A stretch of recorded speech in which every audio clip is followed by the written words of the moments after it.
And so things were just amazing. They're just amazing throughout the entire summer. Everything is great.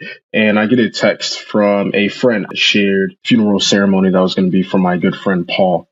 It changed me a lot. It changed me a lot. For the better, I would say now, but it was very tough at first. How do I handle loss after graduation? It's an important question because right alongside all the wins and celebrations that come with graduation, there are also just some tough losses. You're saying goodbye to the unique rhythms of campus life. You're saying goodbye to some of your best friends, and you're also saying goodbye to the amazing experience of growing your faith with your InterVarsity chapter right by your side every single day. But today's guest had one other hard goodbye after graduation. While on a trip abroad with his sister, Justice received a message from an old classmate that a close friend from a past season of life had died unexpectedly. He was overwhelmed with sadness, and for the first time, Justice had to start learning how to navigate grief without his InterVarsity community, and that was tough. Justice joins us today to share more about the story and more about what he's learned about developing healthy rhythms for dealing with loss and grief in this new season of life. Welcome to After 4, your podcast for navigating life after graduation. I'm your host and guide, John Steele, and this one's for you, alumni. Justice, welcome to the podcast. Oh, John, it's a pleasure to be here. How are you? I'm doing well, thank you. I am super excited to have you. Justice, by way of introduction, just really quickly, tell us three things here. Tell us what school you graduated from, what your major was, and when it was that you graduated. Yes, so I attended and graduated from Marquette University in Milwaukee, Wisconsin. Okay. There, I was able to study and double major in public relations and theology, along with a minor in peace studies. And I graduated in May 2025. So it's almost about a year since then. Almost a year. Okay.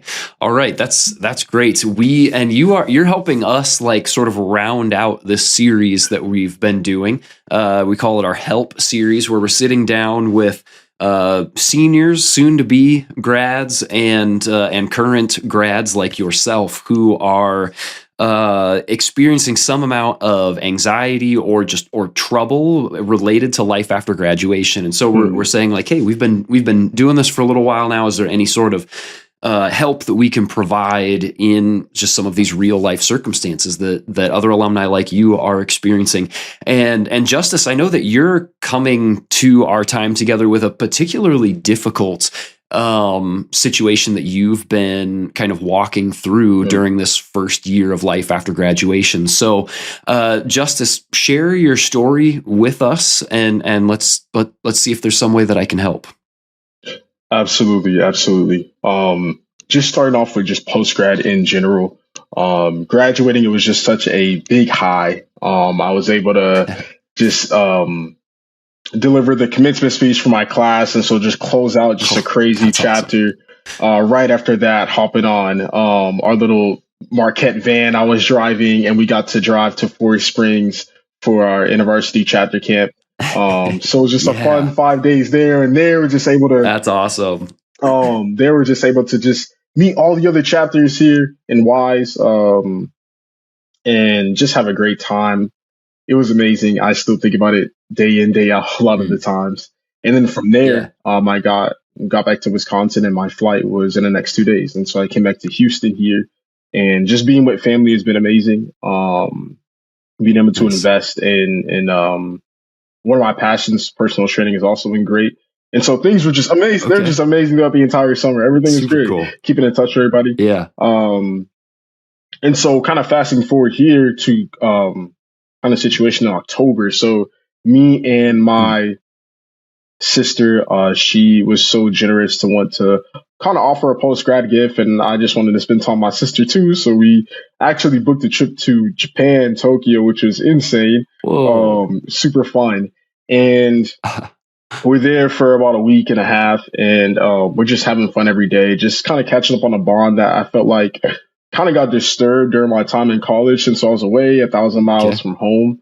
And so while we're there, we're just having a great time. Everything, ramen's good, playing basketball with people at a local park, all these things. Nice. And it's like late one night. And thing about Tokyo that it is 6 hours ahead I think, of the US. And so Okay.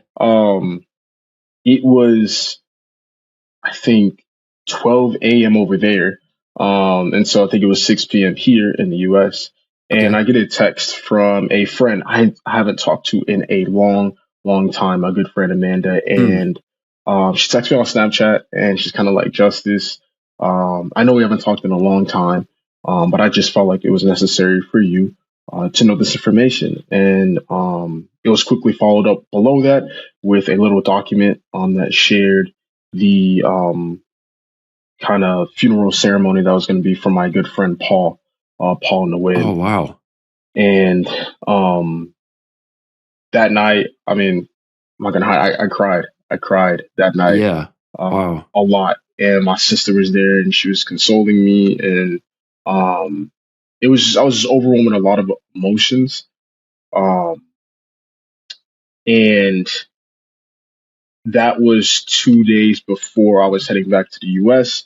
And so I was Okay. going to be able to attend it, which, at least that felt right to me in my spirit. I'm like, okay, I'm Yeah. grateful I get to have this opportunity. And yeah, I got to go and just see a lot of people I haven't saw in a long time, and all of us are just able to just tell stories and um Hmm. just really really remember the life of a good friend. And following afterwards, it's just it felt like the way I put it to myself is that it felt um like a it was like a glass portrait, and it just kind of just dropped, just broke, and there's Wow. pieces. Wow. And just after that ceremony, trying to pick up the pieces. And it hasn't been the fastest process, the most fun Okay. process at first, but that is No. something that post grad that I just was not prepared for at all. And I think Yeah. that it kind of it changed me a lot. It changed me a lot for the better, I would say now, but it was very tough at Okay. first. Okay. Okay. So, wow. I mean, first of all, you've heard you've received condolences from many people who know you better than I do. But I will say I'm very sorry to hear about the loss of your friend. Loss is hard, no matter what. And I mean, loss after graduation is not unusual, but this is a very particular type of loss and pain that you have experienced and have been wrestling with. And the question that I have, like, to sort of follow this up, feels obvious, but I want to understand more about your specific engagement with loss. But tell me, like, what is it about this that has felt especially hard for, like, what has made this feel like a really difficult loss that you've experienced? Tell me about that experience for you. Yes. Not to obviously nullify what had happened, but to preface all this, I have had the unfortunate background of actually the past 4 to 5 years. I know it sounds really morbid, and I apologize to those who are listening, but I mean it's the reality that there Yeah. has been at least like someone relatively kind of close to me, whether it's family or a good friend or things like that, Yeah. who have unfortunately passed every year. And so Wow. it felt, I think during that time, it was during my time in college. So that's why I say like, writing that high post grad felt so nice because like you still kind of have that community around you, if not, but you're Yeah. just Yeah. calling every day. And so I think in college when I was going through a lot of these passings, it's like I had a great community in IV, and I had great mentors and disciplers, and even Yeah. people who I worked with in the dorms. A lot of my RAs and my RHD were just there, and they were able to help me and guide me, teachers who are understanding. But what makes this Yeah. one particularly different is that all of that structure is away, and it's just Yeah. me navigating, with my job and with my family who, um, they might not understand per se a lot of the emotions that kind of go into it, not because they don't want to, but because of their background. And Right. so I think what made this particularly difficult is that there wasn't that much of a support system there, and I had to seek that out. And Paul himself, Yeah. I hadn't communicated with him in some years, which also Okay. made it feel heavy on my heart. He was Hmm. someone where we went and shared fourth through eighth grade together.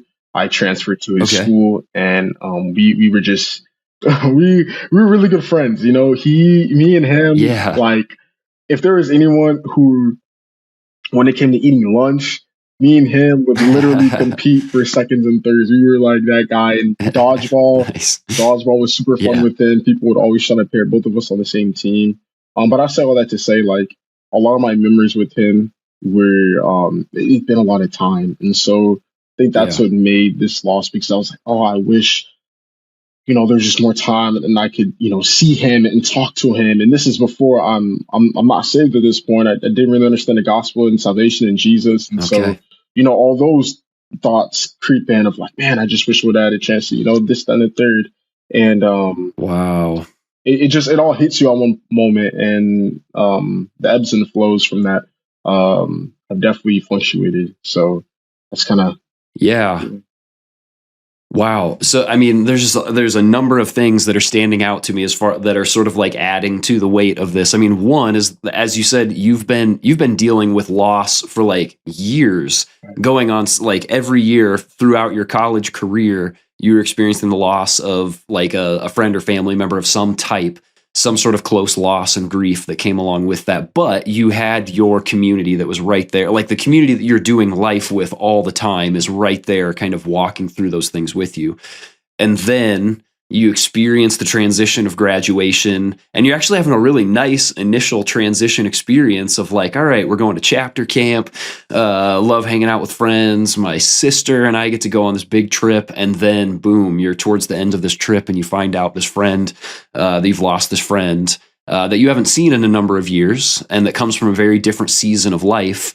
But like, oh boy, I wonder if he and I had more contact over the last few years, like where was he landing kind of as far as his faith went, and just some of those kinds of big questions that you're wrestling with, all of which are sort of adding to the challenge of, and now I'm wrestling with loss in a place that I've not wrestled with it before, and that's without my InterVarsity community right there next to me. Does that feel like a sort of an adequate summary of the kind of the experiences that you've been having? most definitely, most definitely.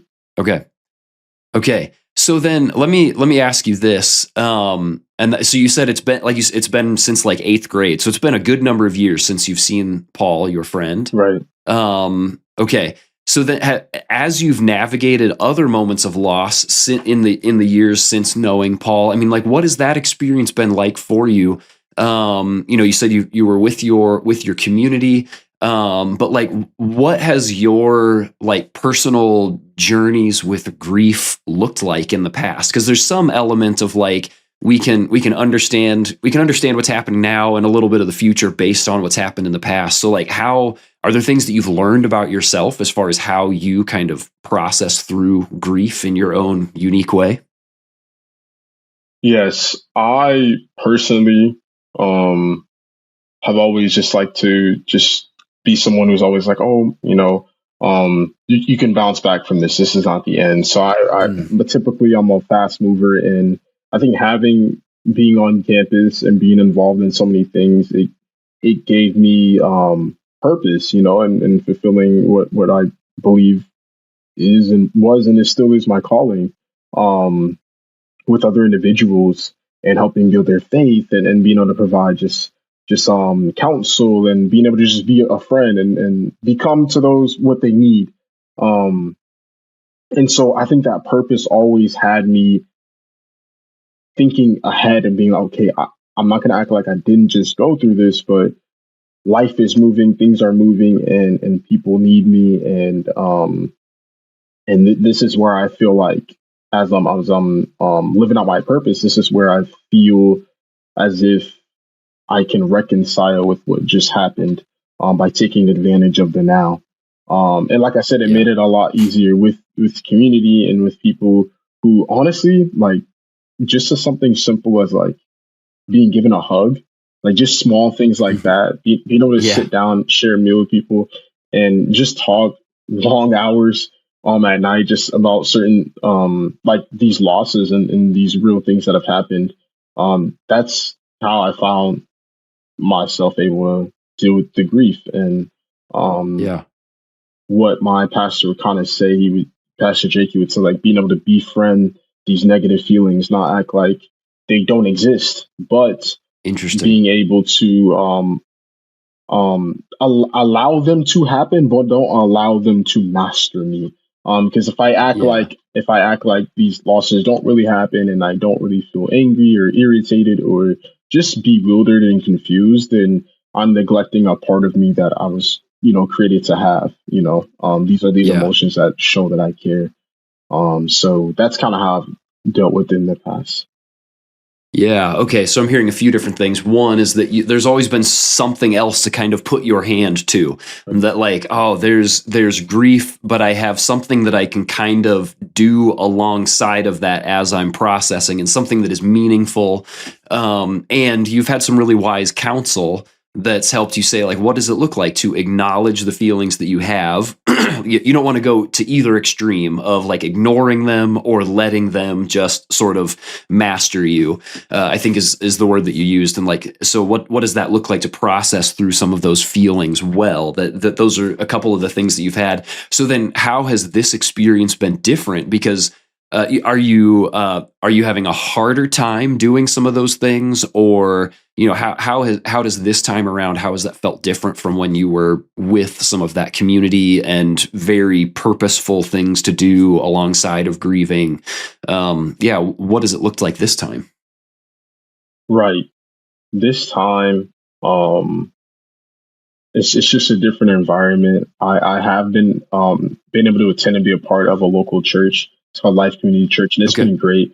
In August, I was able to go on like a little small retreat and get to know a lot of the young adults there. Yeah. But I had not yet come to, I would say, I don't want to say comfortable love, but I didn't know a lot of them, and I didn't want to Yeah. I didn't want to, like, it sounds like a cliche, but just like dump all this, because I'm only 2 months in there. Sure. I'm only Yeah. 2 months there, and there are people there who I trust, and I did actually talk to about this when I Okay. found good ground to kind of process it myself. But I mean, quickly after this, I mean, there are also just a numerous amount of things that just quickly followed. Like Mm. um, my car got, like, I didn't get in a car accident per se, but my car had to go to the shop, and there's like this big Oh. mishap with it. So I was without it for 2 months when this had happened. And then Oh, wow. Okay.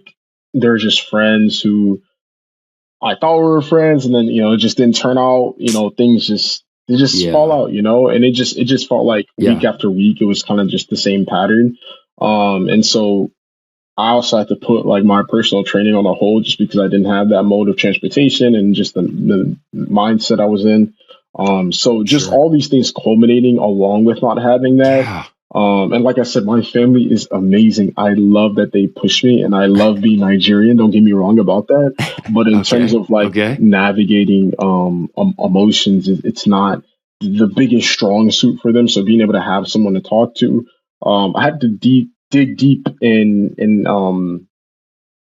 communicating how I felt, and being able to be Mm. patient with people, because people also have life going on too. Everybody post grad is navigating their own thing as well, Yes. and so it's Yes. not that I can just have that late night conversation till 2 a.m. like I did in college. It's not the same kind of thing, Right. and so I think that's what kind of makes this a little bit more different. Um, yes, I think that's where Yeah. yeah.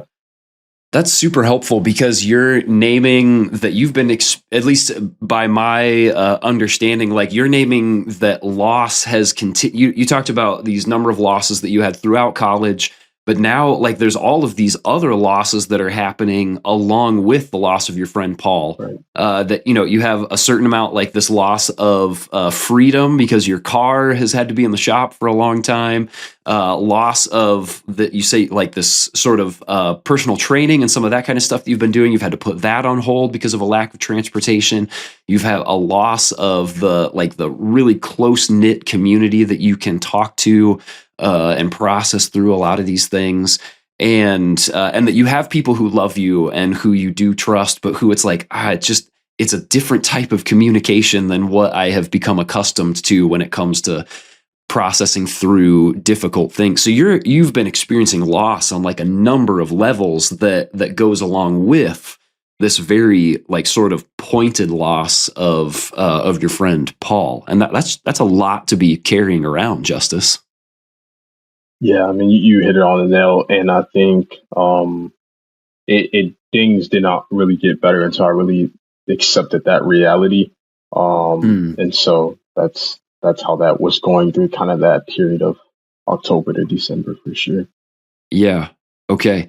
Can you share a little bit about like maybe some of the emotions that you were experiencing during that season? Now, so I just want to call back to something that you said that like, not that it is necessarily easy now, or that you have suddenly like, okay, and now I'm over it. But that like that this has been a process that you've been going through, and that you've seen changes happening. It sounds like over the recent months. But can you name like some of the emotional experiences that you've had through that process, like how that's changed and maybe where you are now emotionally? Right. I think the first emotion that I felt, especially when I came home from Japan and going to it was kind of like this ceremony was inside of the church at the school we used to go to. And I think first being in that place, in such a familiar place where me and him shared, especially, spiritual experiences at this church. It was just sadness. It was sadness. And a lot of people at the ceremony, it was a lot of people that we all went to school with. And I just remember, afterwards, people having light conversation and sharing laughs, and I was just there, and I was like, but I knew deep down, I'm like, I don't really feel, as if this is okay or things of that. And the third, I don't know. I just kind of was just like, I just wanted to give the emotional sadness to the situation that it deserved. Yeah. And I think, that was me trying to navigate what I thought was emotional intelligence, which in that sense, it gets a little complicated because, like I said, recently when I had dealt with a lot of other grievances, like I said, my mindset was just like moving past it really fast.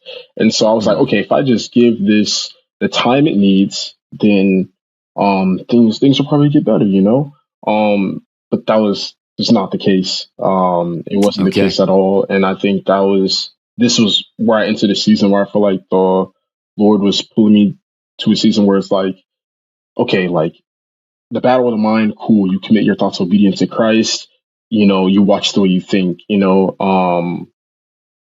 will, I'm naming the things that make up our soul, your mind, your will, your emotion, your will. It's like you pray that prayer, not my will, but let your will be done. Right.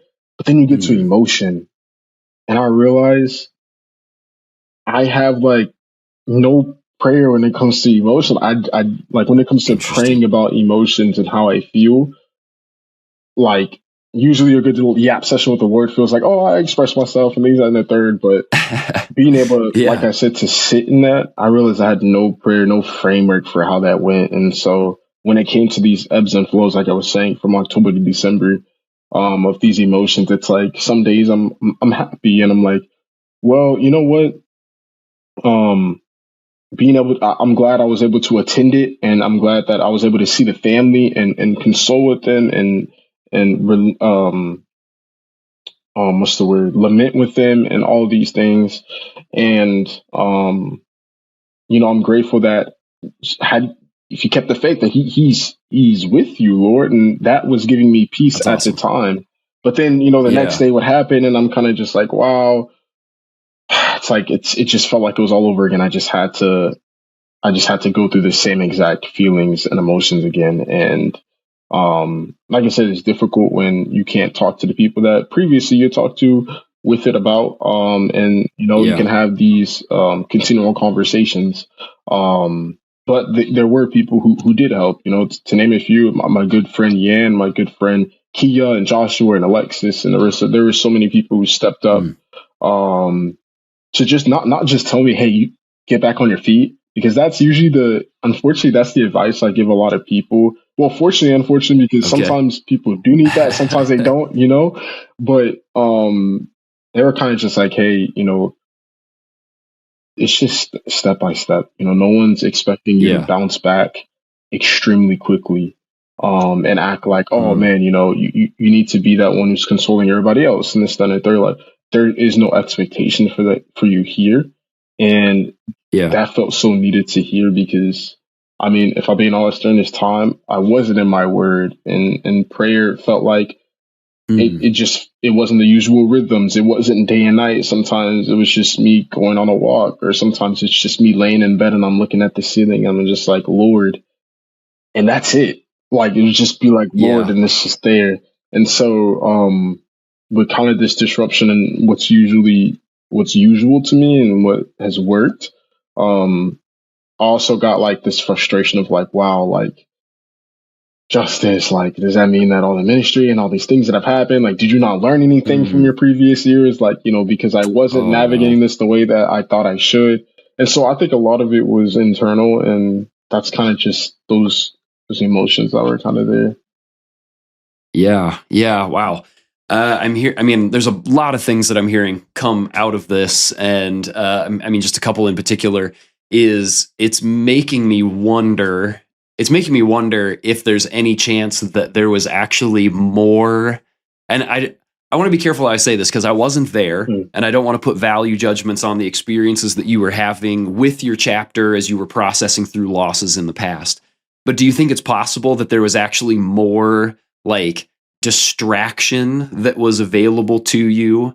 And distraction can be a very helpful tool to a degree. But do you think it's possible that there was actually more because there's so much ministry to be done and work to put your hands to? Is it possible that in the past, in the time on campus, that there was more opportunity for just being distracted from your feelings as opposed to really being able to process through them well? I wonder if that. I wonder if there's any possibility with that of like, oh man, I actually don't know how to just sit and feel these feelings and what is an appropriate amount of just letting the experience of my feelings come through and living into that. And then I've lost the other one at the moment. But so we'll just start there. Do you think it's possible that maybe there was higher levels of unhelpful distraction that was happening on campus so that maybe you weren't able to learn fully how to just like feel and process through your feelings without just like, oh, I'm just going to go do this really important thing instead? I would definitely say so. And kind of like you said, it's not as negative as it could sound in terms of like using the word Yeah. distraction. But I mean, there's like I said, there's always something to be done, from being an RA to even have my own Yeah. podcast at the time and ministry at IV. There was always something to put my mind to, and so it felt like, okay, like there's all these things, and so like you said, this time it just felt a lot different. Um, and so, yeah, I think that is something that underneath all of that, like, there was great counsel, there was great support, but yes, Yes. 100%. you know, Absolutely. there also was like what it seemed like distractions as well. So I would definitely agree. Yeah, yeah, yeah, and I'm glad that you named that because as I said, I do not want to discredit the wise counsel or the good friends or the healthy things that you're able to like. I need to just take my mind off of this for a while, and that's a good thing.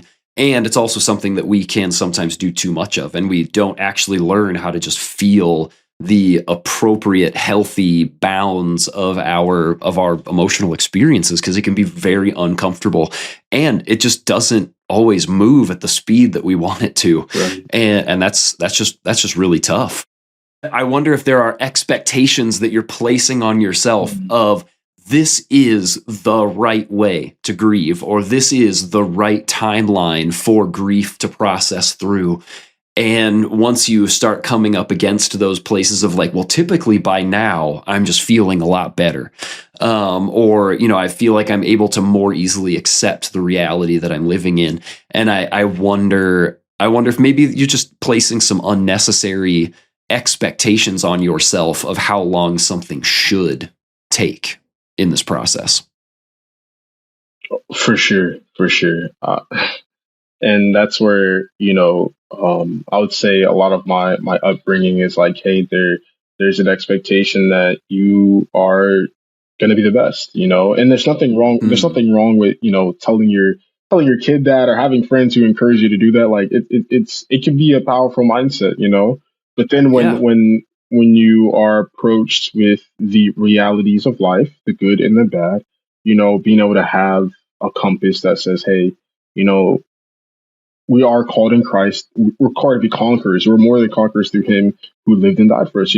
That's our Lord, and Mm. that's amazing. But at the same time, I mean, the one thing that was kind of on my mind as I was kind of at the back end of this in December, and as I'm leading up to Urbana, which I received just a lot of just confirmation and just consolation about what I was going through, Mm. was just this idea of like abiding and dwelling. And I think Okay. in terms of the expectation of myself of, like you said, having that timeline of like, oh man, well, you know, we can just we're gonna overcome this, we're gonna conquer this, and we're gonna be good, we're gonna get through this. Yeah.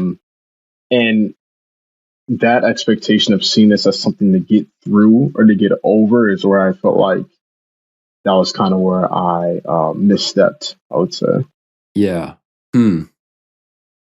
Yeah. I mean, justice, the reality is that there are some wounds that we just carry with us that, maybe they are no longer maybe they're no longer open wounds, but they can be things that can still be kind of tender and that we can still see on our skin, quote unquote. Yeah. But it's like, oh, I mean, that's if you've ever had an injury that you have fully healed from, but you still have a scar. Like we don't necessarily have this expectation that our body just rids itself of all scars. It's like that's just what my body does naturally. Yeah. And I think that there are some of those things emotionally as well, especially when it comes to people that we love and loss, to say, like, man, there's always just going to be kind of a tender spot. And maybe I don't think about it quite as often. Maybe it doesn't hit me quite as hard. But even so, there is still this thing that I carry with me through life. Mhm. And maybe it starts to move from less of a burden and more of a gift that you can give to other people who are experiencing hard times, and to tell them your story and your journey with loss and grief and some of the things that you've learned through good steps and missteps in the process. But that even so, it's still like, yeah, man, this is something that every now and then it's still just kind of it's a tender spot for me. And Yeah. there may be some level of acceptance of just saying like losing my buddy Paul is something that's just gonna hurt, like in one way or another, for the rest of my life. And that's not because I'm deficient or I've done grief wrong. It's because this is just what grief looks like in a broken world where we lose people like this. And that's easier said than done, but that may be a portion of the reality that you are living into right now. Right, right. And I absolutely love what you said. I think your second part about being able to not just testify about it, but I think when you are able to hear someone else's story and not immediately implant yourself in their story and be like, well, and then you start thinking about how you would do it and you would grieve through it or you would do it, and you're listening to Yeah. someone. I think this experience has really shown me like, hey, like when you love others, it's not always a matter of giving the best advice or telling them this, then, and third, but it's being able to sit with them. And the greatest example of that is our high priestess Jesus, who's able to empathize with Mm. us, as Scripture testifies. And the last part too, like Paul, and I think a couple weeks ago, I was able to actually visit his family. Mm. It'd been a long time coming, and I knew I wanted to do it, but I just wanted to do it at a point where I felt like I was ready, and so I actually was able Yeah. to. And the parents are completely cool with me disclosing all this, acts for permission and everything. But we had That's we had awesome. a great conversation, just talking about Paul, and even his brother was able to come, and we all took a picture. But just I think being able to sit there and I'm not an expert. I'm a listener. I'm a listener, Mm. and at the same time, I didn't have all the answers at that time too. I'm still feeling the pain as well. So being able to Yeah. just sit in that space and yeah, just be a listener. I think it helped me to love a lot deeper than maybe what I'm used to as well. And not always put a period at the end of what people say. Yeah. But allow that there could be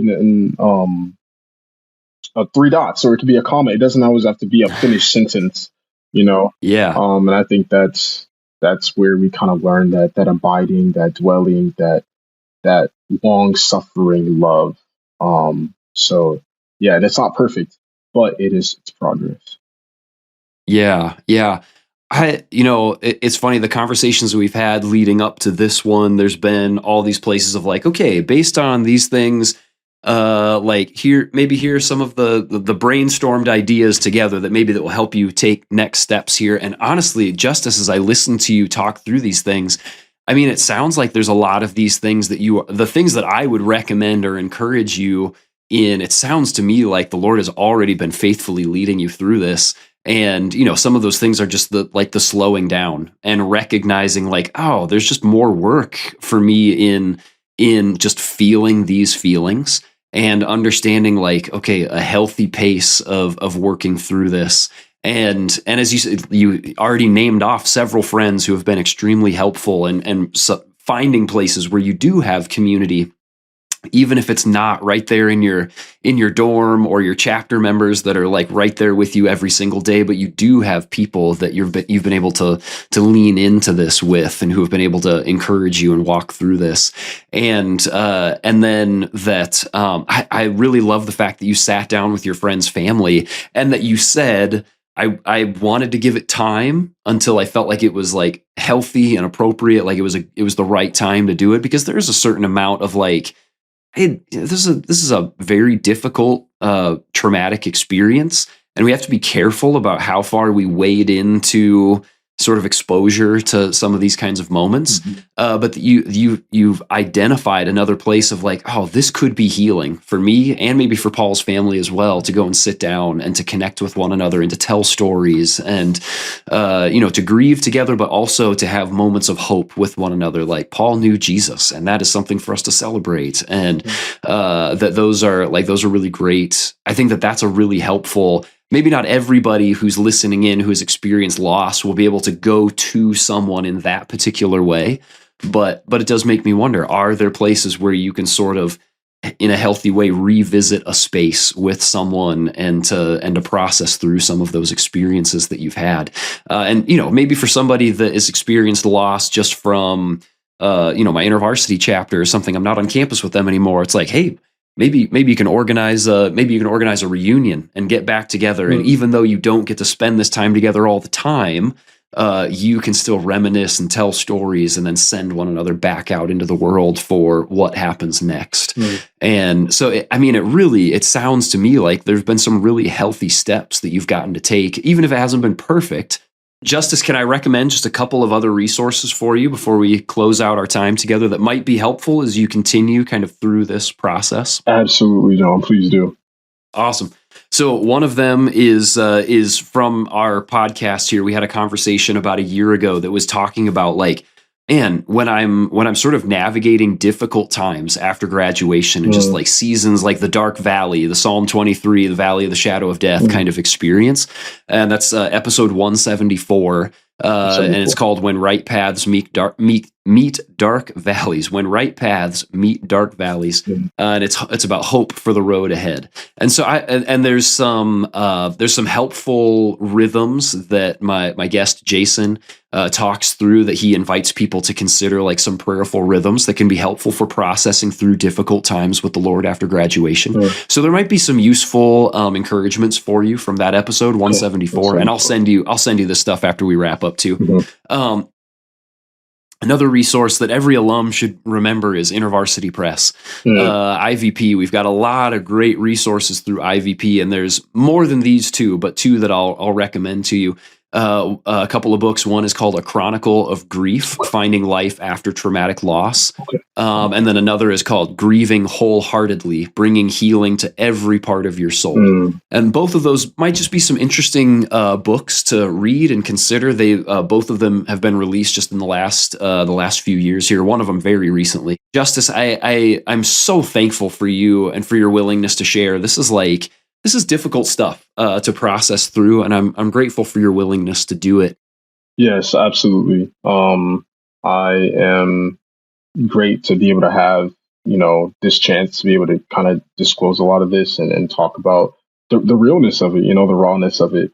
I know people have spaces in their life groups and their small groups to have these discussions. And I don't know if people really believe that they can have those discussions in those small spaces. So I hope this is hope that you can talk to someone, you can talk to your discipler or whoever it might be in that space. When you're an IV or a post grad, there are those resources. It's okay. It's okay to not be okay. But allow people in. And I think having that vulnerability is key to a lot of healing.